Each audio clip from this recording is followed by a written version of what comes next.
Oui, dès les premiers stades du projet, on a compris que ça n'allait pas être un projet immobilier uniquement. L'objectif de la direction était de créer un nouvel environnement de travail pour responsabiliser et rendre les collaborateurs plus autonomes. Comment faire?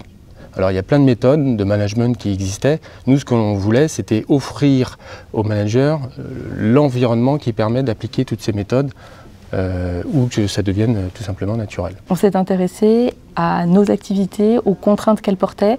On a d'ailleurs rapidement identifié le métier le plus exigeant existant ou représenté sur le site, qui est l'assistance technique téléphonique monétique commerçant, donc le métier d'appel entrant avec de la tension au bout du fil, avec de l'acoustique, un vrai sujet d'acoustique.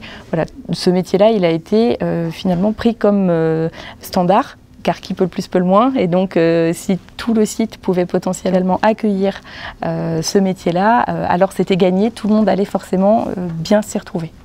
Et ils ont créé cet univers, ils ont créé Kerlan en fonction de nos demandes, de nos attentes, pour pouvoir nous permettre de travailler dans un environnement serein, qu'on est libre de se placer où nous voulons sur notre plateau téléphonique. On choisit la place en fonction de nos humeurs ou des tâches qui nous attendent sur la journée. On a réuni sur la base du volontariat 15 collaborateurs animateurs et puis à côté 20 collaborateurs contributeurs. Et cette équipe-là en fait a emmené le projet. On s'est rendu compte qu'au fur et à mesure qu'on les a emmenés, grâce aussi au conseil et à l'accompagnement du cabinet Colliers, de leur donner les outils, les maquettes, pour qu'ils soient animateurs de tous les ateliers, qu'ils soient digitaux, qu'ils soient d'organisation du temps, de dématérialisation, d'ameublement, de savoir-dire. Tous ces ateliers-là, on leur a donné les kits, on a fait des premières séances avec eux, et c'est eux qui présentaient les ateliers directement à leurs collègues ou à leurs chefs. Ça a vraiment été un point de départ qui aujourd'hui se poursuit. Nous avons réussi ce projet-là parce que les 4 directeurs qui vivent sur le site ont pris la décision de vivre aussi dans cet environnement de partagé, au même titre que tous les autres collaborateurs. Une transformation comme celle qu'on a opérée, pour moi, ne m'a apporté que du plus facile dans ma vie de manager. Et c'est vrai que la vie quotidienne est très facilitée, les échanges au quotidien sont vraiment facilités. Dans les difficultés qu'on a pu anticiper, eh bien, il y avait naturellement le fait de ne plus avoir de bureau, de redouter pour la perte de confidentialité, pour la concentration. Aujourd'hui, ces sujets-là sont absents des préoccupations. Tous les dispositifs sont au rendez-vous pour répondre à ces besoins-là et ça ne remonte absolument pas comme irritant.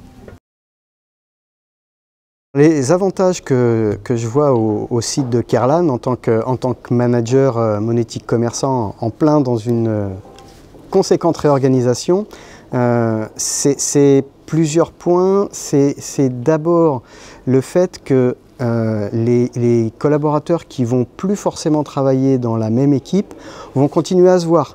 Ce qui n'aurait pas forcément été le cas dans nos anciens sites. Là, on a ce cœur de village qui est magnifique et qui permet à tous les collaborateurs, quels que soient les services, de se voir et puis de se regrouper pour déjeuner, par exemple, en fonction des affinités. On a conçu les plateaux de manière relativement homogène, donc c'est assez facile de bouger les équipes, donc on n'est pas bloqué par certaines configurations comme ça pouvait être le cas auparavant. On s'est posé la question combien nous coûtent nos bâtiments pendant toute leur durée de vie. Combien coûte la transformation permanente des espaces, du décloisonnement, du recloisonnement, de refaire les conduits, parce que des conduits d'aération, de clim, parce qu'il y a un chef qui arrive, un chef qui part, une réorganisation interne. Et on s'est rendu compte qu'on dépensait des centaines de milliers d'euros dans la vie permanente du site. Et là, en fait, ce qu'on a trouvé avec cet environnement partagé, c'est qu'on a trouvé une économie future.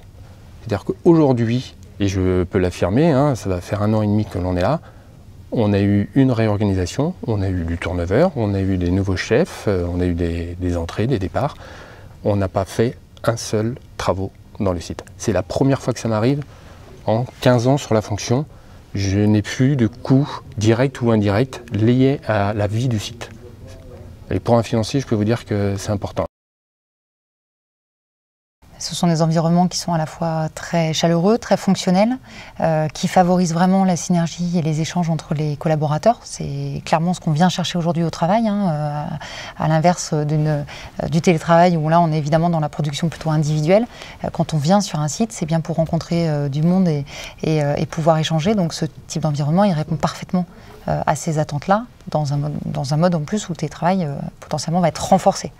Donc moi je pense que ça répond vraiment aux attentes de nos équipes aujourd'hui, des managers aussi qui ont envie d'être en proximité de leurs collaborateurs, y compris à des niveaux de direction, et ça répond vraiment à notre modèle de transformation managériale.